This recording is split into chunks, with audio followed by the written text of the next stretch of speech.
Hello everyone, my name is Himani and I talk about random topics, things that I learn and want to share with you guys. So today I want to talk about prisoner's dilemma. Prisoner's dilemma is one of the classic example of game theory. If you haven't heard of game theory, it's nothing but it's a study of strategic decision making. It's a study of how two people interact with each other and they always want best for themselves. So it's a study how they interact, make decisions, and how they think basically. So today we'll discuss about prisoner's dilemma, which is example of game theory. And I would start by asking you a very simple question.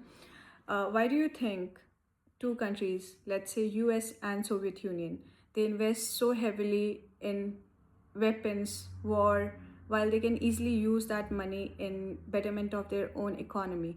For example, they can invest in education, infrastructure, and whatnot. Still, they choose to invest in uh, preparing for wars. The simple answer is because they don't trust each other. They don't trust that both of them would cooperate. They don't trust that, let's say, the US won't attack the Soviet Union or vice versa. So that's why they prepare for their bad days. So the simple answer is trust issues. They don't trust each other with mutual cooperation.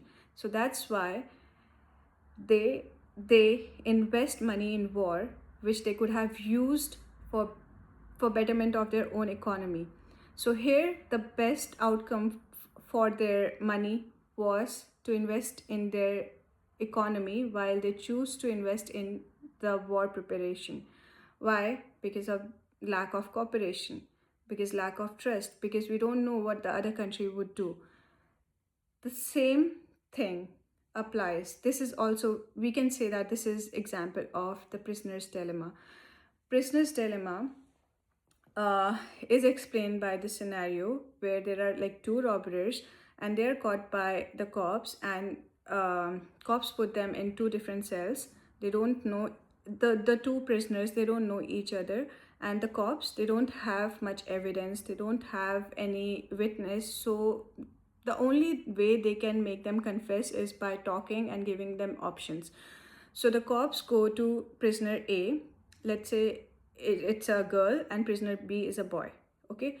So cops go to prisoner A and they give her three options. Option one, uh, if prisoner A confesses the crime, if she confessed that they did the robbery, and prisoner B does not confess, then they'll let prisoner A go and then they'll punish prisoner B for 5 years of imprisonment. And second option is if prisoner A confess that they did the robbery and at the same time prisoner B also confess that they did the robbery, then both of them get 3 years of imprisonment. Now the third option is if prisoner A stays silent and prisoner B also stays silent, then police can't do much. The cops, they don't have much information to punish them, so they give them bare minimum, which is like 1 year of punishment. Why they gave 1 year of punishment? Because they both choose to cooperate and stay silent. So they reduce their punishment from 5 years to 1 year, let's say. But the catch is, if prisoner A cooperates, that means she stays silent while prisoner B defects, that means he confesses the crime, then she gets to be there, she will be there for next 5 years while he will be free. So in this case, there's a risk. So if you think from prisoner A's point of view, if she stays silent and B defaults, then she can be there for next 5 years.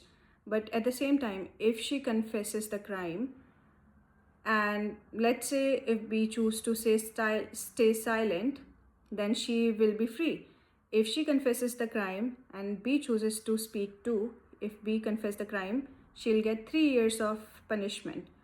So 3 years is better than 5 years. So she doesn't want to stay silent. So staying silent would not help her. So that means if she speaks, if she confesses the crime, regardless of what prisoner B does, speaking up would reduce her chances of staying in the prison. So she chooses to confess. confession is always better than staying silent for her. Same happens with prisoner B. Prisoner B also thinks, okay, let's say if I stay silent and she confesses, then she she would be free, and then he would be there for next 5 years. And the same scenario happens with him also. So he also confesses. So prisoner A confess, prisoner B confess. Both of them confess, and they both are there for next 3 years now. But think about it. Let's say if they had some kind of mutual understanding, if they knew each other, or maybe some telepathy or something, if they chose to stay silent, they could have reduced their punishment to 1 year, which is not the case here, which usually happens in real world also. Which is why I gave you the example of Soviet Union, US preparing for war. They could have easily used the money in the betterment of their economy, but they choose to invest in wars. So this is a classic example of game theory, where two parties, where the decision, where the outcome of party A depends on the decision of party B. So they cannot they cannot like